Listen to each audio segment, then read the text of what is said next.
Alors, en ayant votre ligne de base sélectionnée avec la flèche noire, vous allez maintenant travailler sur le fond. Et vous allez voir qu'il y a, pour le fond et le contour, pour chaque fond et chaque contour, il y a un réglage d'opacité. Vous en avez également un pour la totalité du texte. Si vous cliquez sur le mot ici, opacité, qui est tout en bas de la liste, c'est le réglage de l'opacité pour tout l'objet qui utilise cet aspect qui s'applique sur lui. Par contre, si vous cliquez sur l'opacité qui concerne le fond et que vous diminuez l'opacité, vous voyez apparaître l'autre épaisseur du contour. Je vous rappelle que le contour ici se met à cheval sur le bord des lettres. Eh bien, il y a une quantité égale de contour sous la lettre en fait. Ça peut être intéressant de savoir que ça fonctionne comme ça. Je vais remettre à 100% l'opacité pour vous montrer qu'on a également, comme dans Photoshop, les modes de fusion et possibilité d'aller choisir un mode de fusion ou l'autre.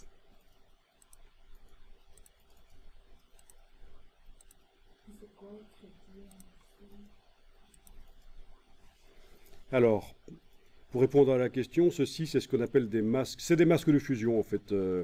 Masques de fusion dans Illustrator. Mais ne l'utilisez pas. De toute façon, pour que ça apparaisse, il faut avoir fait une opération. Il faut plusieurs objets. Et sélectionner ce qui sert de masque et ce qui est masqué et cliquer sur créer masque. Et vous n'avez actuellement qu'un seul objet. Ce sont des choses que vous pourrez étudier par vous-même par la suite, parce que Illustrator, je vous l'ai dit hier, est quand même 2 fois plus complexe que Photoshop. Et il y a énormément à dire. Et c'est en plus complexifié par le fait que ce sont plein de petits objets sur lesquels on travaille et non pas, comme dans Photoshop, des étendues de pixels. Donc voilà.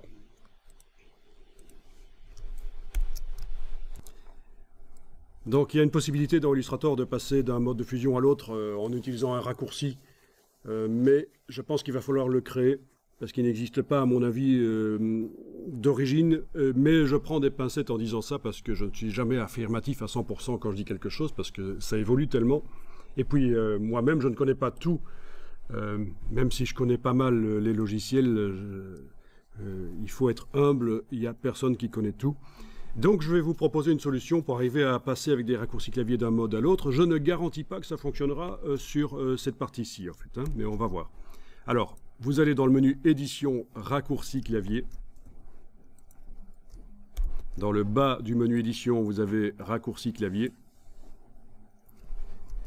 Vous avez les raccourcis pour les outils et les raccourcis pour les commandes de menu. On va garder raccourci outils comme ça. Vous allez rechercher ici le mot fusion et vous avez tous les modes de fusion. Donc vous pourriez attribuer un raccourci clavier à n'importe lequel de ces modes de fusion. Mais tout en bas de la liste ici, quand vous jouez avec le petit ascenseur, vous avez également mode suivant et mode précédent. Eh bien, on va mettre un raccourci clavier pour mode suivant et mode précédent. Actuellement, il n'y en a pas. Donc, je pense qu'il faut cliquer ici pour sélectionner le raccourci clavier, la zone de réception du raccourci clavier. Et je vais tenter de faire, par exemple, majuscule plus. Oui, c'est ça. J'utilise la touche majuscule et le plus du pavé numérique. Comme ça, je passe au suivant. Bon, j'aurais pu faire majuscule moins parce que, ouais, c'est une question de logique en fait. Hein. Même chose pour le mode précédent. Majuscule moins, qui sont en fait les raccourcis clavier qui fonctionnent dans Photoshop, sauf que il y a un piège dans Photoshop. Si vous ne connaissez pas l'astuce, ils vont fonctionner une fois sur 2. Mais vous pouvez déjà noter que ce sont les raccourcis pour passer d'un mode de fusion à l'autre dans Photoshop et je suis en train de les mettre dans Illustrator. Majuscule plus et majuscule moins. Mais qu'il y aura une astuce que je dois vous donner, sinon vous n'arriverez pas à l'utiliser correctement dans Photoshop. En tout cas, voilà, ici j'ai ajouté, on a le signe majuscule qui est la flèche qui monte vers le haut, là, et le plus. Majuscule moins, ici. Je clique sur OK et on me dit enfin on me dit pas vraiment, mais en fait on ne peut pas modifier les raccourcis par défaut de Illustrator, mais on peut créer d'autres jeux de raccourcis. Je vous rappelle que tout ça maintenant avec le cloud, vous allez le retrouver quand vous passez d'un ordinateur à l'autre et que vous vous loguez avec votre identifiant Adobe, vous devriez retrouver tout ça dans chaque Illustrator. Parce que c'est stocké sur le cloud, vos personnalisations des logiciels. Avant, il fallait le charger d'une manière ou d'une autre. Donc je vais appeler ça, allez, on va faire IVE. Voilà. OK. Donc si je retournais dans édition raccourci clavier, je vois que maintenant le jeu de raccourcis est IVE Nov 2017.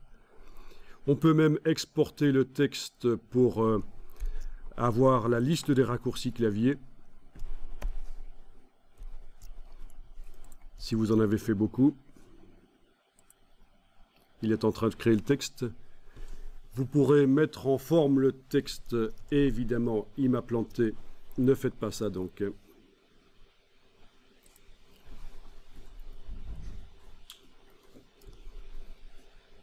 Mais il m'a peut-être créé quand même mon fichier texte. Mais là, il m'a planté et je ne sais pas pourquoi. Pas sympa. Enfin, le fichier texte est là. Voyons un peu à quoi ça ressemble. Il n'y a rien dedans? Il n'y a rien dedans. Non, il n'a pas réussi à le faire correctement, il a planté.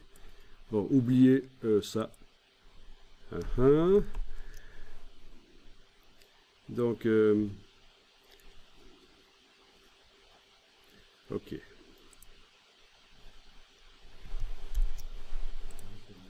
Bon, ben c'est bien, ça fonctionne comme InDesign. InDesign, depuis le début, fonctionne comme ça. Quand ça plante et que vous redémarrez, il vous propose d'ouvrir le document. La dernière version enregistrée, et normalement il enregistre toutes les 5 minutes.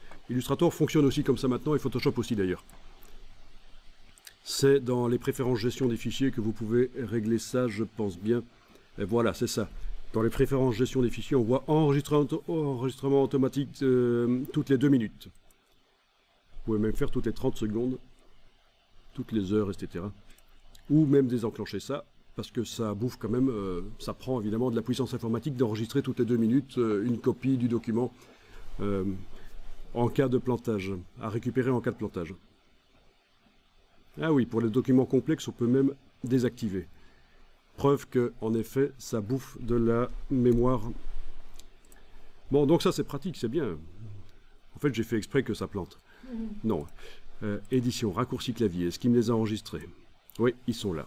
Ok, mais je dois quand même retourner pour indiquer que je veux utiliser cela.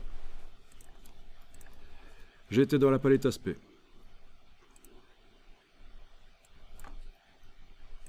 Je sélectionne le texte, la ligne de base.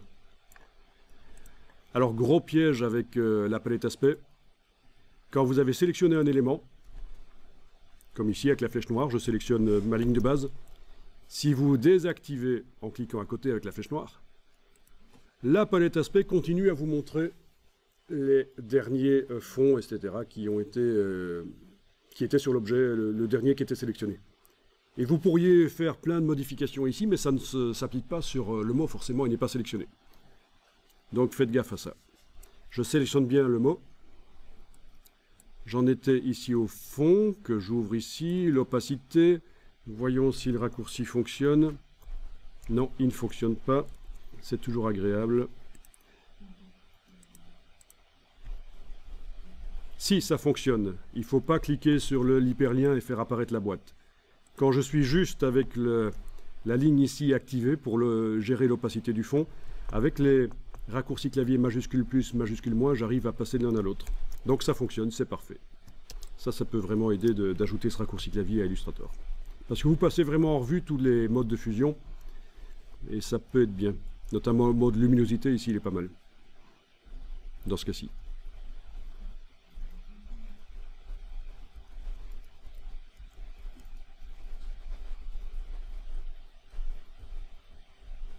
Bon, mais je vais quand même revenir au mode normal. pour revenir en mode normal, je vais être obligé de faire apparaître ceci et d'aller là, normal. Ouais. Bon, c'était juste pour montrer qu'il est possible entre les différents fonds. Ah oui, parce que je vous ai pas dit, mais des fonds, il n'y a pas de limite. On peut en ajouter plein sur le même objet. C'est pour ça que c'est hyper puissant, cette palette aspect. Entre les différents fonds et contours qui sont sur un objet, on peut créer même des modes de fusion, comme des calques. Il faut considérer que c'est une espèce de mini palette des calques qui concerne l'objet sélectionné. Vous avez sur le web plein de styles graphiques qui sont en fait des palettes aspects qui ont été mémorisées en fait. Quand les styles graphiques, on les a utilisés hier, il me semble, c'était dans Photoshop ou dans Illustrator? Oui, on avait stocké, on avait créé un style graphique et bien en fait il en existe plein disponibles. Download Illustrator Style, ce sont des styles Illustrator.